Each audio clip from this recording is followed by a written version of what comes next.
Tumsifu Yesu Kristo. Mtazamaji mpendwa Tumaini TV, hiki ni kipindi cha Tumaini 33. Dhima yake ni miaka 33 ya utume wake Bwana wetu Yesu Kristo, kuanzia kuzaliwa kwake hadi alipopaa mbinguni, na yote ambayo yanamzunguka katika utume ambao alioanzisha ukawezesha kuwepo kwa kanisa Katoliki moja takatifu la mitume. Mtazamaji mpendwa, tunazungumza kuhusu ibada ya huruma ya Mungu, na pamoja nami studioni wakati huu ni Padre Gideon Kitamboya, misionari wa shirika la ndugu wa Francisco wa Capuchini, unaweza kusema ndugu wadogo wa Francisco wa Capuchini, OFM Cap. Lakini kama kawaida yupo Areta Leonard Simon kutoka parokia ya Mtakatifu Ambrose IPTL jimbo kuu la Dar es Salaam. Naamini wakati huu uko mbele ya luninga yako ukitutazama kupitia kingamuzi cha Azam namba 470, lakini pia wewe ambaye unaweza kuingia mtandaoni, basi kule YouTube andika Tumaini_TV nako pia utakuwa unatutazama mubashara. Karibu uwe nasi hadi tamati ya kipindi hiki, na kabla tujasonga mbele tuanze kwa sala. Karibu sana. Kwa jina la Baba, la Mwana na Roho Mtakatifu. Amina. Salamu Maria, umejaa neema, Bwana yu nawe, umebarikiwa kuliko wanawake wote, na Yesu mzao wa tumbo lako umebarikiwa. Maria mtakatifu, mama wa Mungu, utuombee sisi wakosefu, sasa na saa ya kufa kwetu. Amin. Kwa jina la Baba, la Mwana na Roho Mtakatifu. Amin. Naam. Dada Rita. Yes. Kwema. Kwema. Naona umempata Father Gideon. Tuko naye ile. Yes, yeah. Ilikuwa kiu yetu pia. Au sio? Tuwe na Father Gideon. Sawa sawa. Father Gideon yeye anaanza na sakramenti ya Ekaristi Takatifu. Ndio. Baadaye pia mapadri wengine wataongelea sakramenti ya Ekaristi Takatifu. Okay. Leo anaanza Father Gideon. Okay. Baba karibu sana.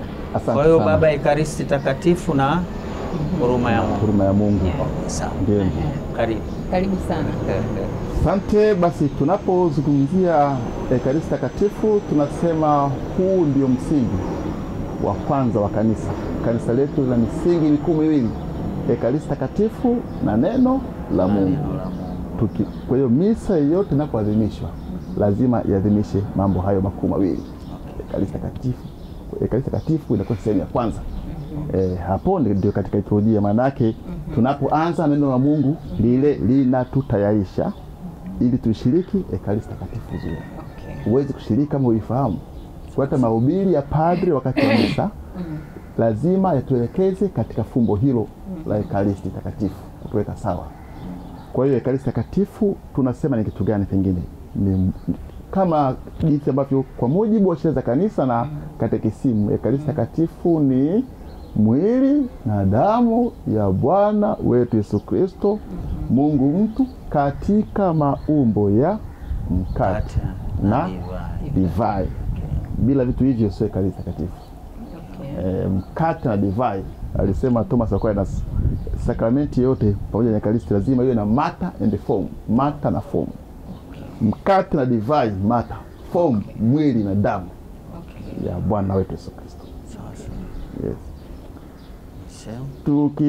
Labda tukiangalia tokea mwanzoni, katika mwanzo wake, historia yake, ni kuanzia Agano la Kale. Imeanza Agano la Kale. Hasa kitabu cha Kutoka, ukisoma Kutoka sura ya 12, yale masimulizi ya chakula cha usiku cha Waisraeli kabla ya kuhama. Waliambiwa waandae mwanakondoo asiye na mawaa, ambaye watamla, kisha ile damu. Wakati ule Waisraeli walikuwa wanatawaliwa kiutumwa kule Misri. Sasa ni siku ya ukombozi wao, Mungu anawakomboa. Anawaondosha kule kuwapeleka nchi yao ya ahadi. Kwa hiyo sasa waliambiwa wamle mwanakondoo, alafu damu yake ipakwe kwenye miimo ya mlango, ili usiku atapita malaika wa adhabu, anaitwa adhabu, nyumba yoyote ambapo haitakuwa imepakwa damu hiyo, watoto wa kwanza wa binadamu na wanyama na wa mifugo watakufa. Nyumba yoyote itakayopakwa damu hiyo, watoto hao sio tu watakufa, watabarikiwa. Okay. Ndio chanzo cha ukisikia mzaliwa wa kwanza malimbuko, ndio maana yake hiyo. Yesu alitolewa hekaluni, alibarikiwa kwenye historia hii. Sasa kitu muhimu hapo inapendeza kweli kwamba ukweli usiku huo ulikuwa ni msiba. Wakati huko tunalia, huko tunacheka. Na baadaye kifupi tutasema Waisraeli waliokolewa kwa damu ya mwana kondoo. Inakaa vizuri. Kilichookoa damu ya mwana kondoo. Sasa Ekaristi ndio damu ya mwana kondoo halisi, sio ile wa Misri. Ile ilikuwa ni ishara au kielelezo tu. Ekaristi ndio Yesu mwenyewe, damu. Maana yake nini? Wale ambao miimo ya milango yao haikupakwa, yule ambaye haiko tayari damu ya mwana kondoo ifanye kazi katika miimo ya milango ya moyo wake, hata ataangamizwa, hata okolewa kabisa. Kabisa alisema msipoula mwili wake mwana wa Adamu na kuinywa damu hamna uzima wa milele, utaunganishwa na wale wa Misri. Anayekataa komuni maana yake anajiunga na wa Misri. Na hata ukiangalia pia kwenye hiyo Agano la Kale, kitabu cha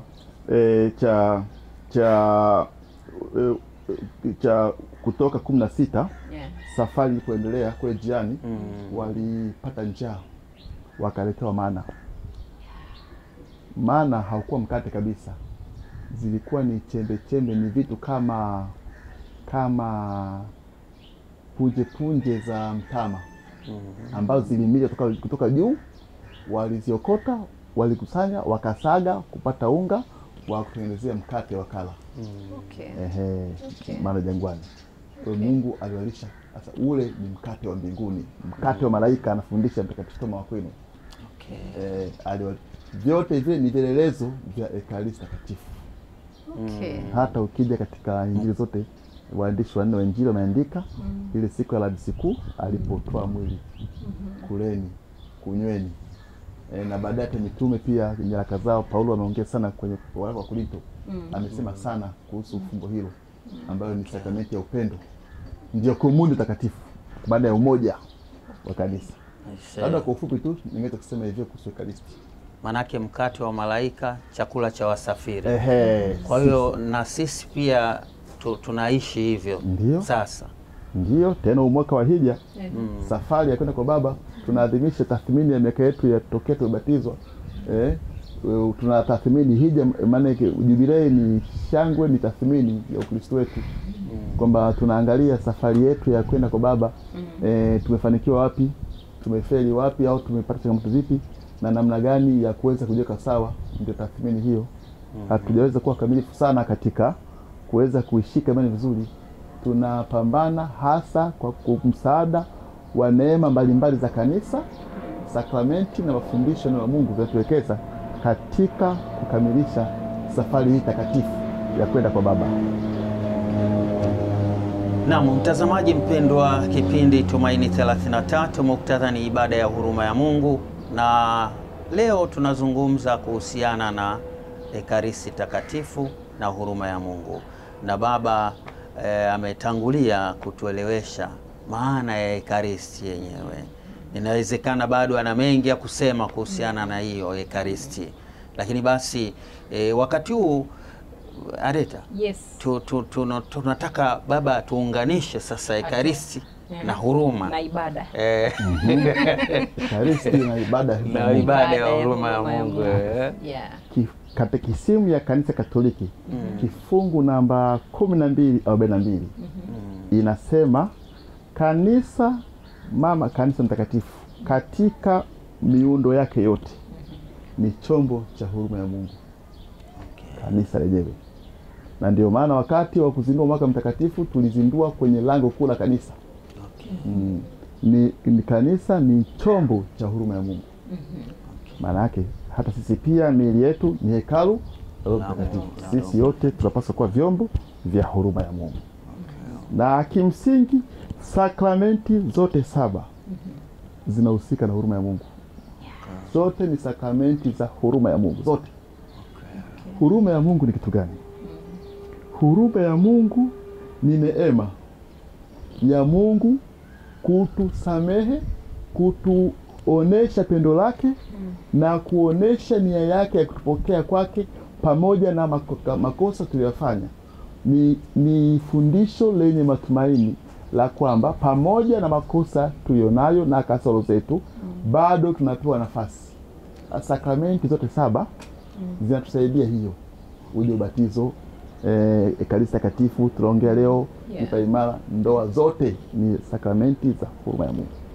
Sasa Ekaristi Takatifu hii tunaenda ni sakramenti kuu, kwamba wakati ambapo katika sakramenti zote tunasema sakramenti ni ishara ya ni neema wazi ya Mungu inayotisha Mungu asionekana. Ni ishara wazi ya neema ya Mungu asionekana, si ndio? Hasa Ekaristi Takatifu ni zaidi ya hapo. Sio tu kwamba neema, ndio ni kweli Ekaristi Takatifu ni neema wazi ya Mungu. Akisema sionekana, anayeonekana kabisa. Yaani Ekaristi Takatifu ndiye Mungu mwenyewe. Sio tena alama. Usije ukasema Ekaristi ni alama ya Yesu. Ni ishara ya Yesu wepo. Ni Yesu mwenyewe. Kama ni ishara, tutasema Ekaristi Takatifu ni ishara ya upendo wa Mungu. Kwamba katika fumbo la upendo wa Mungu, Mungu anapenda kubaki nasi kwa njia ya Ekaristi Takatifu. Katika huruma, ndiyo Yesu mwenyewe alijitoa msalabani kwa ajili yetu. Mwili wake akautoa ili kwamba sisi tuokolewe kwa njia ya mateso yake na kifo chake. Ndio fumbo la Pasaka. Labda pengine kwa kuelewa vizuri jambo hili, tunaweza tukaongea kwa ufupi tu maana ya misa. Yaani huwezi kusema Ekaristi bila kutaja misa, hata iweje. Ibada ya misa ni kitu gani? Ni nini? Unaweza kuongea maelezo yote yanayowezekana, lakini wala imaanishe ni adhimisho. Ni adhimisho la sadaka. Sio tu sadaka, sadaka kuu aliyoitoa Bwana wetu Yesu Kristo pale juu ya msalaba kule Kalvari, akilipa kwa Mungu kwa ajili ya dhambi zetu kutulipia, ambapo sadaka hii, adhimisho hilo lirudia upya katika altare likiadhimishwa na mama kanisa anayeongozwa na Kristo mwenyewe aliyekuwa ni mkuu kwa kutumia nafsi ya padre. Kwa hiyo kinachofanyika altareni ni kile kile kilichofanyika Kalvari. Tofauti tu ni kwamba Yesu hateswi tena, na kimsingi hapaswi kuteswa kwa sababu Yesu alitoa sadaka moja katosha. Waebrania inatueleza vizuri kwamba makuhani wa zamani wa Kiharuni wale walitoa sadaka ile ya kulipia dhambi zao na za watu wao mara nyingi. Ndio. Yesu hakutoa mara nyingi. Ametoa mara moja ikatosha.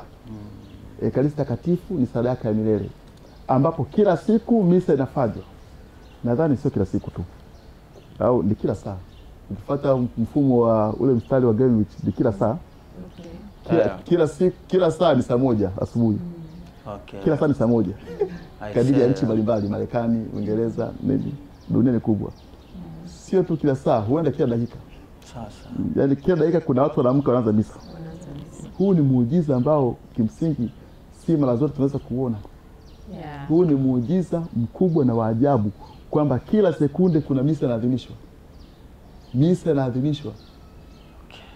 Kuna maeneo waliofika huko Misri, huko Bosnia, kuna sehemu inaitwa Medjugorje ambako inasemekana misa inaadhimishwa kila saa. Kuna misa za daima. Yaani kama saa hizi kwa mfano kuwe na misa inaendelea hapo kanisani. Let's miss 24 hours. Yes. Hii kitoka wanaingia wengine. Wanaingia wengine. Wakati huo kuna watu huko wanaungama masaa 24. Na misa masaa 24. Hasa hiyo ni sehemu moja tu. Katika sehemu milioni za maadhimisho ya Ekaristi. Ekaristi ni utukufu wa Mungu ndani ya kanisa katika maisha yetu. Kwa hiyo kwa tendo la Yesu kujitoa kupitia mwili wake, hili ni tendo la huruma ya ajabu ya Mungu. huruma ambapo Mungu anatuhurumia, anaweza kukaa na sisi wakosefu. Na hata huruma yake kuanzia hapo tu, kitendo cha yeye kutoa mwili na kuwa mwanadamu, kufanana na kiumbe dhaifu, ulikuwa ni upendo na huruma ya ajabu. Kwamba wewe hapo ulipo, upo katika hali ngumu, unahangaika pale, unachekwa fedhea, mmoja mwenye upendo anaamua kuja kujiunga wewe katika shida. Yesu kaja katika dunia yetu yenye shida kukaa na sisi. Kaa nasi katika Ekaristi Takatifu, anafundisha Padre Stephen Kaube. Kukaa na sisi. Kwa njia ya Ekaristi Takatifu Yesu anakaa na sisi. Anakaa na sisi, anatuonesha pendo la Baba na huruma yake. Kwamba tunapompokea Ekaristi, Ekaristi pia inaondoa dhambi ndogo. Dhambi ndogo. Dhambi ndogo ni dhambi kubwa ni kuvunja walau mojawapo kati ya amri 10 za Mungu na za kanisa. Kwa makusudi. Dhambi ndogo ni dhambi ambazo hazihusishi utashi. Dhambi ndogo. Dhambi ndogo, kwa mfano tulisema kikao kianze saa 5 asubuhi, wewe ukachelewa kaja saa 5:30. Kwa bahati mbaya ni dhambi ndogo. Dhambi hizo zinaondoa na Ekaristi. Ekaristi inaondoa. Kwa hiyo tunaona Ekaristi inaleta huruma na neema kubwa kwetu sisi wanadamu. Watakatifu wote, hasa kwa mna pekee Maria Faustina, bila shaka dada tutatuelezea hapa. Yeye mwenyewe aliliona pendo na huruma la kweli katika Yesu wa Ekaristi. Alimuona Yesu mwenye upendo na huruma katika Ekaristi Takatifu. Hata pia katika historia mbalimbali za miujiza ya Ekaristi, tukiona tukishuhudiwa habari za hostia kudondosha matone ya damu, hiyo ni huruma. Damu ni kitu ambacho kinatoka katika mwili kwa bahati mbaya. Kuna mmoja mwili ulio hai. Damu haitoki kwa bahati njema. Kama ni ajali au ni ugonjwa, Yesu anakubali kuwa katika ajali ya kudondosha damu kwa ajili yangu. Hii ni huruma na upendo ambao hatuna namna halisi ya kuweza kufanua tukamaliza. Na inawezekana ndio maana inaitwa fumbo la Ekaristi pia. Fumbo la Ekaristi ni fumbo, maana yake fumbo kwa maana ya ni kitu kinachohitaji ufunuo wa pekee kuweza kufahamu. Lakini ufunuo huo unatujilia kwa ushiriki wetu, kwa kuwa tayari tunapofanya mazoezi kusoma neno la Mungu na kusali, ndipo Mungu taratibu anazidi kutusogelea na kujifunua waziwazi. Unajua kuna kitu kimoja ambacho watu wengi wakifahamu. Tunasema Mungu anawapenda watu wote. Ndio. Ila kuhusu ukaribu, hayupo karibu sawa sawa na kila mtu. Inategemeana na jinsi wewe ulivyo kwake. Mwenyewe kwa mfano alisema waziwazi kwa manabii wa zamani, angeweza kusema nao kwa mifano mbalimbali, lakini si sawa na mtumishi wake Musa. Huyu nitaongea naye waziwazi, alisema. Kwa namna tunavyojiweka. Kwa bidii binafsi ya mtu katika kumpenda Mungu, ndivyo Mungu anavyojisogeza kwake na kujifunua zaidi, kumfunulia mpango wa maisha yake. Habari njema kwa bidii binafsi. Agostino asemaje? Kuumbwa lazima hatukushirikishwa. Ila baada ya hapo wokovu wetu lazima ushiriki wa mtu binafsi. Lazima mimi binafsi nikubali kushiriki. Juhudi zinatakiwa. Kabisa. Mbinguni hatuendi kwa kukokotwa. Tunakwenda kwa machaguo yetu. Hata wewe binafsi huwezi kujikaribisha kwako kwa kuvuta kwa kamba. Sasa utaenda Father, karibu kwangu. Nitasema nafasi ninayo, utakuja au sina nafasi, ni juu yangu. Sasa mtazamaji, kipindi Tumaini 33 unaendelea kuwa nasi tukizungumza kama ambavyo mtangulia kutazama vipindi vilivyopita juu ya ibada ya huruma ya Mungu katika mada tofauti tofauti. Muktadha ni huo. Penda tumsikilize Mtakatifu Faustina anasema nini kuhusu yeye jinsi ambavyo alikuwa anaiona sakramenti Ekaristi Takatifu. Katika tokeo lake hapa anatuambia wakati wa misa takatifu Bwana Yesu aliwekwa wazi katika sakramenti Ekaristi Takatifu kabla ya komunio. Anatuambia niliona miale miwili inatoka kwenye Ekaristi Takatifu. Miale ile ilikuwa ni mieupe na miekundu kama ilivyo kwenye picha ya huruma ya Mungu. Anasema na miale hii ilikuwa imeakisiwa kwa kila mmoja, kwa watu wote tulikopo pale kanisani, lakini sio wote kwa namna sawa. Wengine ilikuwa miale hafifu, wengine walikolezwa miale. Sawa kabisa. Maria Faustina anatuambia hiyo ilikuwa mpaka mwisho wa misa takatifu. Kwa hiyo wakati wa misa takatifu, wakati Ekaristi takatifu ilivyoonyeshwa, Maria Faustina aliona miale miwili, mieupe na miekundu, ambayo inatoka kwenye Ekaristi takatifu. Anasema ile miale ni sawa na miale iliyokuwa kwenye picha ya huruma ya Mungu. Anasema na ile miale ilivyotoka kwenye Ekaristi takatifu ikaja ikafunika watu wote waliokuwa mule kanisani. Maria Faustina anaona sio wote wanafunikwa sawa na ile miale. Wengine miale inakoza, wengine miale hafifu, wengine hafifu zaidi. Anasema hiyo ilikuwa mpaka mwisho wa misa takatifu. Ndio. Ulichokikumbuka ndicho ninachokisoma. Okay. Haiwezi kuwa sawa. Japokuwa Mungu angetamani iwe sawa. Sasa ukubaliwe binafsi wa mtu. Kwa hiyo kumbe sisi wenyewe ndo yani twende kwenye mfano tunaoifanya tofauti. Hata kwenye maandiko matakatifu. Historia maisha ya Yesu. Kuna watu ambao alikwenda kwa mara nyingi, kwa kina Lazaro, kina Martha, Mariamu. Hakwenda kwa kila mtu wakati wote. Inategemeana na uhusiano wao na Yesu. Okay. Kuna ambao alimwalika na kuna hata ambao alikwenda tabia kualikwa sababu ishazoea nao. Yesu akishakuzoea daima anakwenda wewe wakati wote. Kule. Kwa hiyo alikwenda. Na hata tunapoambiwa ataniita nani? Nitamwitikia. Anayemuita ni juhudi binafsi inahitajika. Juhudi binafsi. Lengo letu ni kumfanya Kristo awe kipenzi chetu, atawale maisha yetu, atawale, yani ile sala ya ufalme wako ufike, sala ya Baba iwe kweli kabisa, Yesu awe na maamuzi yote katika maisha yangu.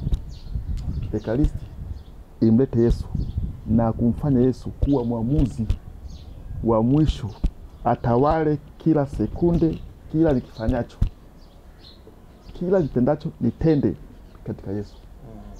Ndio lengo ni hilo zaidi. Kutufanya tuwe zaidi kile ambacho Mungu amekusudia tuwe wakati anatuumba, na sio kile ambacho mimi najikusudia niwe. Ndio maana kubwa zaidi. Kwa Maria Faustina safi sana. Pia Father Mtakatifu Maria Faustina sehemu nyingine anatuambia wakati wa adhimisho la misa takatifu hamoni padri zile sala za mageuzo anapoanza. Anasema anamuona padri anaondolewa. Alafu anayesali sala za mageuzo mpaka kunyanyua hostia, kunyanyua kalisi ni mtoto Yesu. Mtoto Yesu. Yes. Wakati fulani akamuuliza Bwana Yesu, padri anakuwa wapi wakati huu ambapo wewe ndio unayefanya yote? Akamjibu, ndani ya moyo wangu.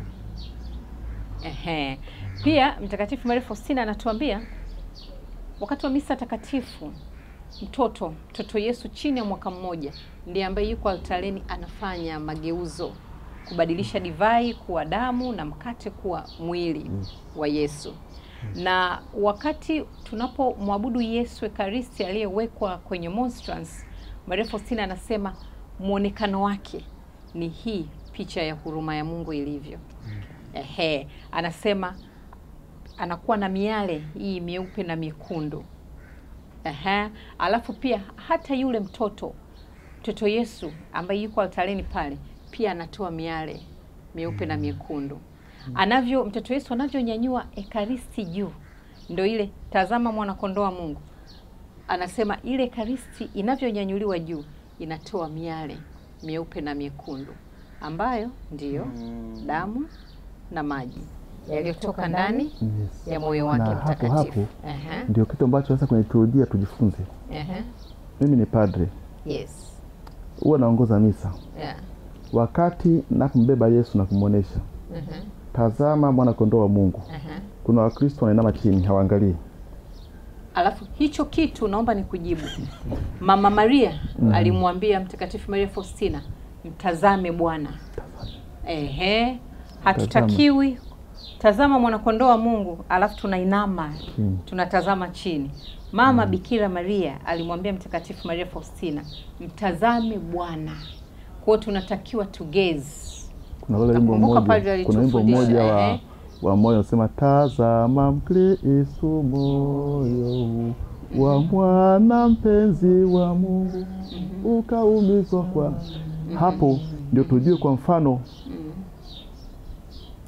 baada ya Wakristo kusali mwana kondoo, padre anavunja ile hostia kubwa. Na akisali sala zake pale kimya kimya, baadaye anapoonesha anamuonesha Yesu aliyemegwa. Na Mtakatifu Thomas anasema hapa atanikosoa. Anasema Ekaristi haimegwi bali ni ishara ivunjwayo. Haimegwi ni ishara ivunjwayo. Anamaanisha nini kusema ishara ivunjwayo? Padre lazima aoneshe hostia iliyovunjika, iliyovunjwa. Alafu anakuambia, tazama mwana kondoo wa Mungu. Tazama Father, tueleweshe. Hapo tunavyoonyeshwa hostia iliyovunjwa. Mean what? Manake nini? Tazama. Pengine kama Maria Faustina sasa aliona pale naondolewa, alafu anakuja Yesu mwenyewe, mtoto Yesu anaifanya. Pengine angesema, nitazame mwana kondoo wa Mungu. Nitazame nilivyovunjika kwa ajili yako. Tazama nimevunjika kwa ajili yako. Tazama nilivyoharibika kwa ajili yako. Huu ni upendo wa ajabu na huruma. Ewe Mkristo popote ulipo, ujue mimi nimevunjika, nimeharibiwa kwa ajili yako. Heri yao walioalikwa ambao wakataka kumpokea huyu Yesu alivunjika kwa ajili yao. Bwana, waitikia kwa uchungu. Stahili kabisa. Unajionyesha hata mwenye binafsi haukuwa na mastahili ya mwana wa Mungu aje kuvunjwa kwa ajili yako. Ni upendo na huruma ya Mungu tu ndio vimewezesha hilo. Vinginevyo hatakuwa na mastahili sisi ya kuwa na mkombozi mkubwa kama huyo. Ile mbio ya Pasaka, usiku wa mkesha wa Pasaka, kuna sehemu nasema dhambi ya asili ilibidi nilo kosa lenye heri. Dhambi ya asili ilibidi ili tuweze kumpata mkombozi mkubwa kama huyo. Hatakuwa na mastahili ya kuwa na mkombozi mkubwa kama huyo. Hii ni neema ya upendeleo tu wa Baba. Sasa kama alivyosema Maria Faustina hapo kwamba Yesu anapoonesha kwetu ile miale inakuja. Wapo wanaopokea kutazama, wapo wameinama chini. Sawa, ni ngumu kumhukumu kila mtu, pengine huwezi jua katika namna ya tafakari ya mtu, lakini inapendeza tukamtazama. Kama padre sema tazama, hebu tumtazame. Labda ni katika nyakati ambapo sijioni na stahili na ama kuinama chini kwa kumbuka udhaifu wangu, lakini kwa kuvumilia ni vizuri kumtazama Kristo alivunjika kwa ajili yako. Amevunjwa kwa ajili yako. Kwa padre unasema tutazame. Nasema kama nilikuwa ni Yesu mwenyewe pale, nitazame Mkristo jinsi ninavyoonekana, nilivyovunjika, nilivyoharibia kwa ajili yako. Sawa baba. Tusome tena tokeo lingine. Twende. Mtakatifu Maria Faustina anatuambia, jioni moja nilipokuwa nikiingia chumbani kwangu, nilimwona Bwana Yesu akiwa amewekwa wazi kwenye monstrance chini ya mbingu wazi kama ilivyoonekana, na kwenye miguu ya Yesu nilimwona muungamishi wangu Padre Michael Sopoko, na nyuma yake kulikuwa na idadi kubwa ya viongozi wakuu wa kanisa wakiwa wamevaa mavazi ambayo sijawahi kuyaona isipokuwa kwenye maono haya. Nyuma yao kulikuwa na makundi ya watawa kutoka mashirika mbalimbali. Na zaidi bado niliona umati mkubwa wa watu ambao waliongezeka zaidi ya upeo wa maono yangu. Na kisha niliona miale miwili ikitoka kwenye hostia takatifu kama vile inavyoonekana kwenye picha ya huruma ya Mungu. Na miale hii ilikuwa imekaribiana sana lakini haikuungana. Maria Faustina anatuambia ikapita hii miale, ikapita kwenye mikono ya muungamishi wangu Padre Michael Sopoko, alafu ikapita kwenye mikono ya wachungaji wale wengine, mapadri wengine, na kutoka mikononi mwao ikaenda kwa watu, na kisha miale ile ikarudi tena kwenye Ekaristi Takatifu. Maria Faustina anasema bado wakati huo nilijikuta tena niko chumbani kwangu. Yaani Maria Faustina anaona ono ambalo anaingia chumbani kwake, anaiona Ekaristi Takatifu ipo kwenye monstrance. Alafu chini ya Ekaristi Takatifu kwanza anamwona padri wake Michael Sopoko. Nyuma ya padri wake anawaona mapadri wengi wengine. Na nyuma ya mapadri wengine anawaona mashirika mbalimbali ya watawa. Nyuma ya mashirika mbalimbali ya watawa anaona waamini wengi. Anasema kadiri ya maono yalivyo ndo waumini wanavyoongezeka. Alafu anasema kisha anaona miale inayotoka kwenye Ekaristi Takatifu mieupe na miekundu, inakuja kwanza kwa padri wake Michael Sopoko. Alafu ile miale inatoka kwa Michael Sopoko inakuja kwa mapadri wengine, inatoka kwa wale mapadri wengine inakuja kwa watawa. Ile miale inatoka kwa watawa inakuja kwa waumini, alafu ile miale inarudi kwenye Ekaristi Takatifu. Ameona jambo kubwa sana. Kubwa. Na sitajua kama baadaye aitafsiri maana yake nini huko. Hilo ono likaishia hapo. Akutafsiri zaidi. Inaweza kuwa na maana nyingi sana kubwa. Kifupi tu, alipoona Ekaristi yenye miale, aliviona kanisa kwa pamoja. Hii inaweza kuwa kielezo cha Ekaristi Takatifu ni komuni. Komuni maana yake ni umoja. Ni sakramenti ya umoja wa kanisa. Lakini pia maana kubwa zaidi ni kwamba usije ukawa peke yako na muda Ekaristi ukadhani uko peke yako. Uko na kanisa. Yesu ni mkubwa sana. Ibada yangu peke yako haimtoshi. Hauko peke yako. Uko na kanisa. Ndio maana hata mkiwa misa mko watu 4 5, hilo ni kanisa. Mnaadhimisha Yesu yule. Hilo ni kanisa. Na ukubwa wa misa ni ule. Hata tukiwa watatu. Miaka fulani parokia moja nikasikia mwanakwaya mmoja anasema misa kuu ni ngapi? Misa kuu ni ngapi? Kumbe kuna kuna na kuna ndogo. Sasa hakuna neno misa kuu alipo. Unaposema misa tayari ni kuu. Kwa sababu anayeadhimishwa ni Yesu yule mzima, Mungu muumbaji wa mbingu na dunia, na hakuna zaidi yake. Yesu yule mzima. Ekaristi Takatifu ni ishara ya umoja wa kanisa. Mapadre, watawa, wale, hili ni kanisa la Mungu. Si unaona kama iliono wanavyoliona? Kanisa. Anamwona padri wake, nyuma mapadri wengi, nyuma yao watawa, mashirika mbalimbali, alafu nyuma yao waumini. Hilo ni kanisa la Mungu. Taifa takatifu la Mungu. Ambalo linaunganishwa na sakramenti ya umoja, komunio, Yesu Kristo, Ekaristi Takatifu. Ekaristi Takatifu ndio inaunganisha. Yaani kimsingi hata ukisoma kwenye sheria za kanisa kitabu cha pili wamefanua kanisa maana yake nini. Zimeandikwa fasihi mbalimbali pale. Fasihi moja wapo, kanisa ni jumuiya ya Ekaristi Takatifu. Ni jumuiya ya Ekaristi Takatifu. Yaani kinacho tukutanisha ni Ekaristi. Ndio ajenda.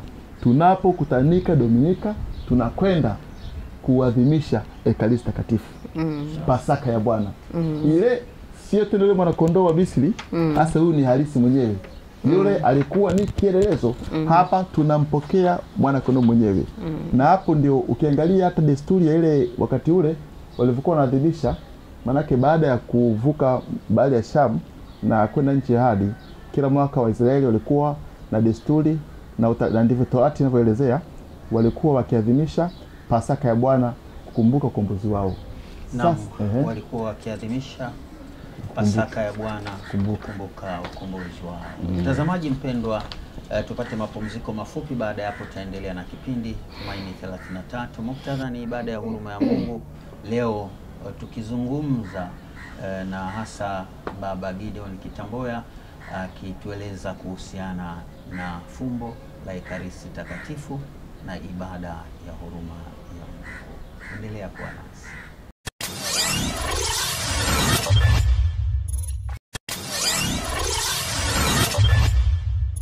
Na mtazamaji, tumerejea tena kipindi chetu, na pengine kuna mwingine anashangaa hapo wako wapi? Tuko katika viwanja vya kituo cha hija cha Mtakatifu Padre Pio wa Pietrelcina.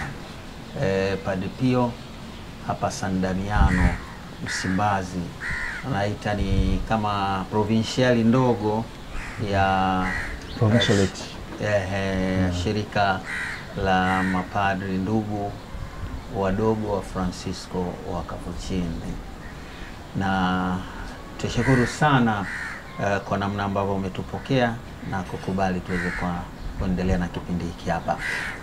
Baba, tulisema tunarudi, ulikuwa ukiendelea kutoa maelezo, lakini pia naomba niongeze kwamba inawezekana kwa nyakati zetu pia kwa kupitia haya ya maandiko kumekuwa na watu pia wakitusaidia kuendelea kujifunza zaidi. Kwa mfano kuna mahali tuna wimbo unasema, nani kati ya watawala wote wa dunia hii aliyewahi kuandaa karamu akaalika watu wote. Sasa nilikuwa narudi kwa ile areta aliyotuonyesha kwa Faustina kwamba inaonekana wale wote wale wamealikwa. Nani katika wote? Nani anaweza kufanya mwaliko kama huo? Alafu na Mtakatifu Maria Faustina anasema mapadri walikuwa wengi sana na watawa wa mashirika tofauti. Kadiri ya maono anavyoona ndivyo umati wa waumini unavyoongezeka. Yes. Unaendelea. Haupungui. Na ile miale ya huruma inayotoka kwenye Ekaristi Takatifu inakuja kwa mapadri, kwa watawa, kwa waumini, alafu ile miale yote inarudi kwenye Ekaristi Takatifu. Manake hiyo ni ishara kwamba pia inakija huku inachukua vilivyoko huku inavipeleka kwake. Manake Yesu anabakia yule. Na Yesu ndiye analiongeza kanisa. Kwamba kwa njia ya Ekaristi kanisa linaongezeka. Nitakapoinuliwa nitavuta wote waje kwangu. Asante. Na pia hapo ukiangalia vizuri utaona kwamba kuna kitu ambacho kinatokana na Agano la Kale pale ambapo wale Waisraeli wa zamani walipokuwa wakiadhimisha Pasaka ile, wakati wanakula kuna mzee wa familia anakuwa anawasimulia ukombozi. Ni desturi ambayo ilikuwa nayo ambayo atakuwa leo unaweza kuwa nayo nyumbani kwako. Mara moja kwa mwaka mnakuwa mnakaa na familia yako kidogo, na wasimulia historia yenu, changamoto kupitia na mlitalia vipi na leo mfika wapi. Hasa wao kwa desturi hiyo. Hasa Ekaristi Takatifu katika misa ni adhimisho sadaka, ni adhimisho la ukombozi ambapo baba wa familia ni padre, ndio anaanza kwa njia ya mahubiri anaanza kuelezea kabla anachukua nafasi hiyo ya kuelezea ukombozi wetu. Sasa mahubiri lazima tuzungumzie ukombozi, yazungumzie Ekaristi katika maisha yetu, na yazungumzie kuhusu uongofu wetu na kubadilika kule ambako tunaenda kubaya kwenda katika hali njema zaidi. Sasa Maria Faustina anapata maono mazuri haya ya kuonesha kanisa linaunganishwa, inaongezeka. Mimi naona hata ule muujiza wa Dominika ya maandamano ya Ekaristi, ile Dominika ile sherehe ya mwili na damu. Kila Yesu anapopita, hata wasiomwamini huacha shughuli zao na kumshangaa na kutazama. Wanagezi wote wanaangalia. Nitakapoinuliwa nitawavuta wote kwangu, hata wasiohusika wote lazima washangae, waangalie nani huyu. Unakumbuka mwaka jana wakati wa adhimisho la Ekaristi hapa tulizunguka na Ekaristi kutoka hapa Msimbazi mpaka wapi? Mpaka tulitokea kule nini? Wapi kunaitwa kwa Mkapa sijui. Kule karibu na uwanja wa Taifa. Unakumbuka barabarani daladala zote zilikuwa zinasimama. Chuo cha ualimu Nuse. Tulitokea pale. Unakumbuka? Barabarani magari yote yanasimama yanashangaa. Yaani wanashangaa lakini wanatazama yule aliyebebwa aliyonyanyuliwa juu. Watu wote kwenye magorofa kule watu wote wanachungulia. Yaani kama ulivyosema nitakaponyanyuliwa nitamvuta kila mtu. Okay. Hiyo ndio neema ya upendo wa Yesu katika Ekaristi Takatifu. Ambaye Maria Faustina shuhudia. Hebu tuendelee, anaendelea kusema Maria Faustina. Maria Faustina anatuambia tokeo lingine kwamba kulikuwa na misa usiku wa manane. Wakati wa misa takatifu ilipoanza, mara moja nilihisi kuwa na tafakari kubwa ndani yangu na furaha ilijaza roho yangu. Wakati wa matoleo nilimwona Yesu juu ya madhabahu. Ni mzuri sana. Wakati wote mtoto mchanga Yesu aliendelea kumtazama kila mtu na akanyosha mikono yake midogo wakati wa kuinuliwa. Mtoto hakuwa akitazama kuelekea kanisa, bali alikuwa anatazama kuelekea mbinguni. Na baada ya kuinuliwa akatutazama tena. Lakini kwa muda huu ulikuwa ni muda mfupi tu, kwa sababu alikuwa amevunjwa na kuliwa na kuhani kama kawaida.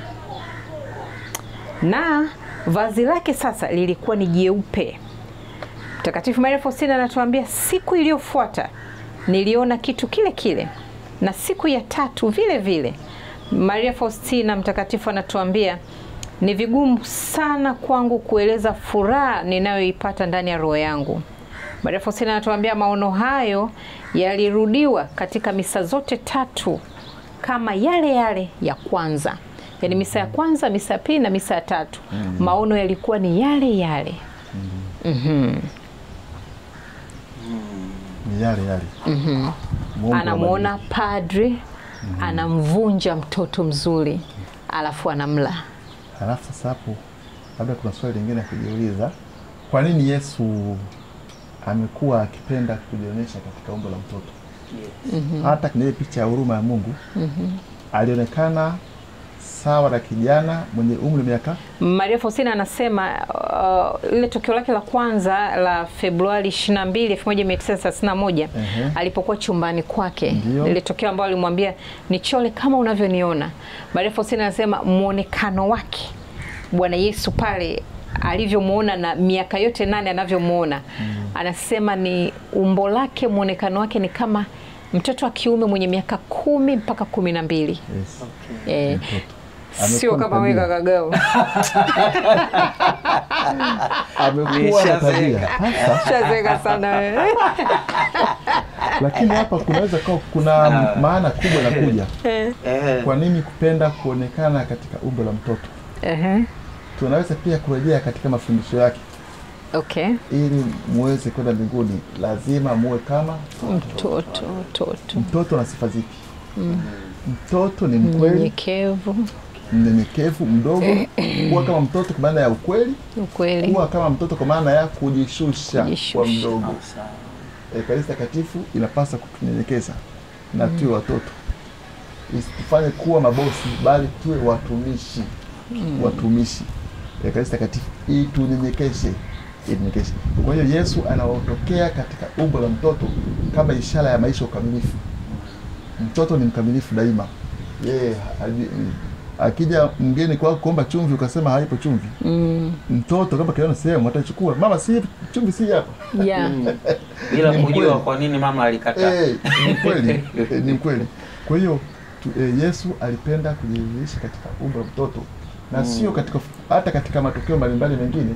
Yesu mara kadhaa amekuwa akijidhihirisha katika umbo la mtoto. Maana tujifunze maisha ya udogo. Ekaristi Takatifu ni sadaka ya upendo, sadaka ya umoja, ili tuweze kuwa moja kama kanisa, kama jumuiya. Lazima tujishushe na kila mmoja awe mtumishi wa mwingine. Tuendelee tena Maria Faustina.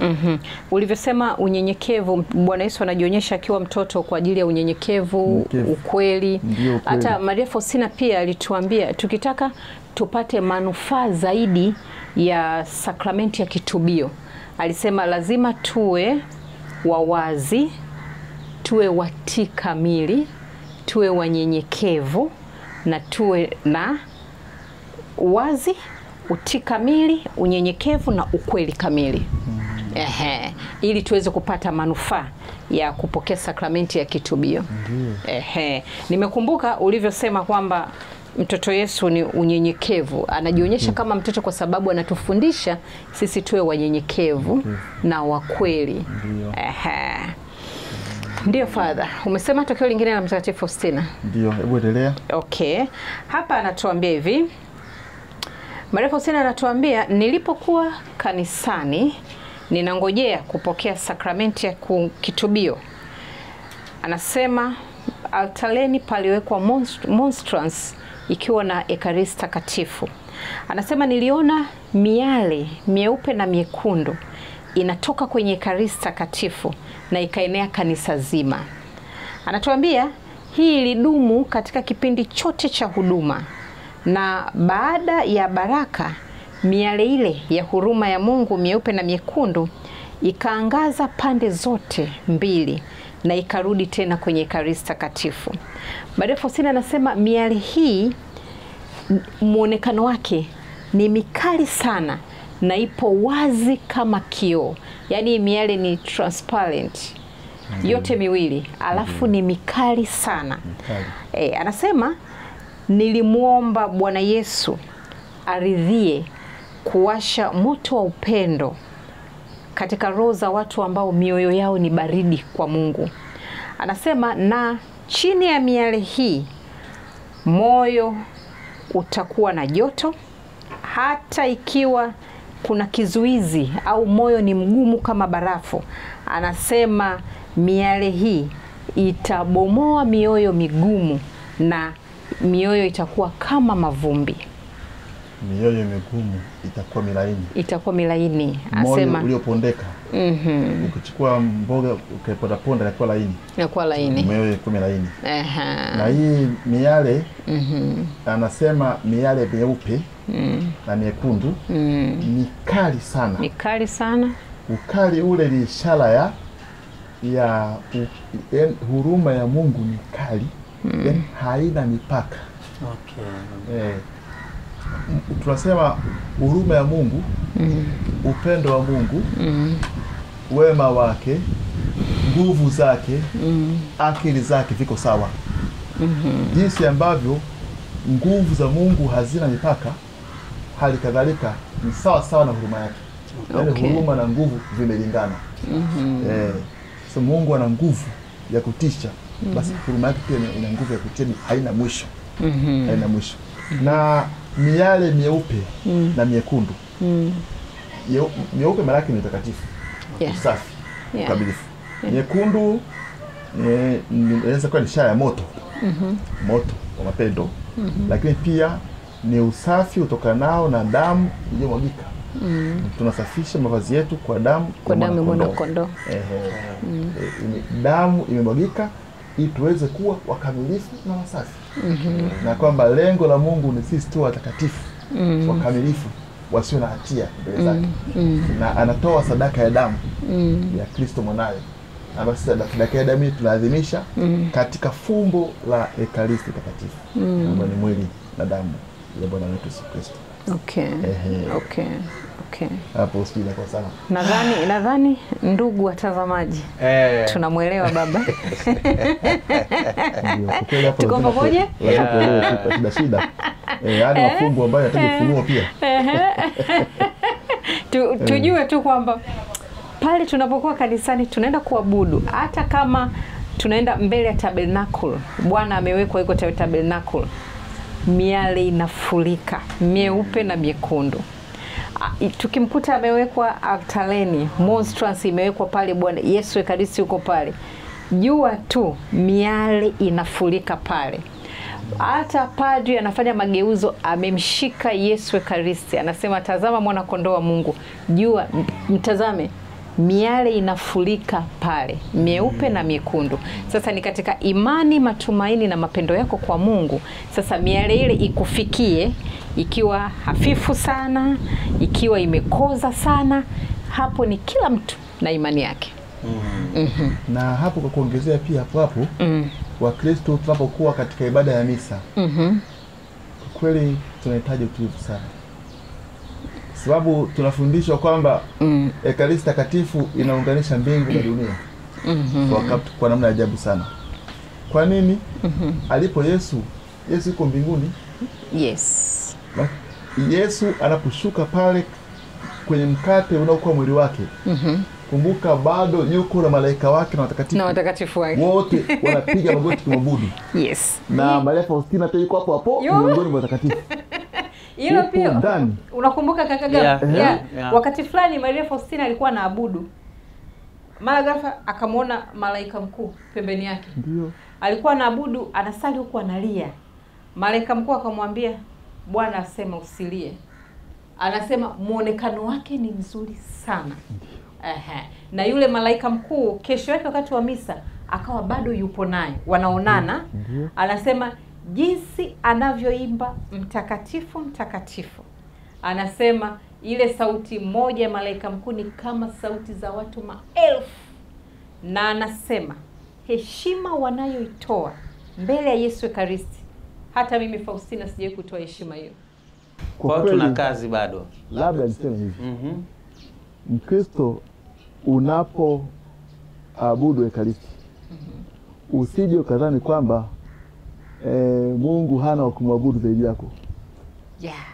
Ibada yako kwa Ekaristi, nia yako tu kumuonesha ni bado ni huruma ya Mungu. Mungu anaabudiwa na malaika na watakatifu mbinguni kwa ukamilifu wote. Wewe Mkristo umwabudu Mungu, ujue kwamba Mungu yule Mungu anaabudiwa kila siku.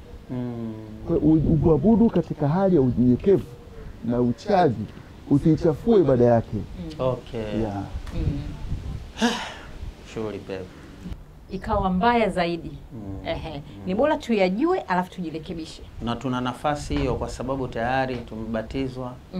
Tuna sakramenti ambazo zinatuelekeza kwa Kristo. Mtazamaji mpendwa, tuseme tu shukrani kwako wewe ambao umekuwa nasi tangu mwanzo wa kipindi hiki hadi wakati tunapofikia tamati.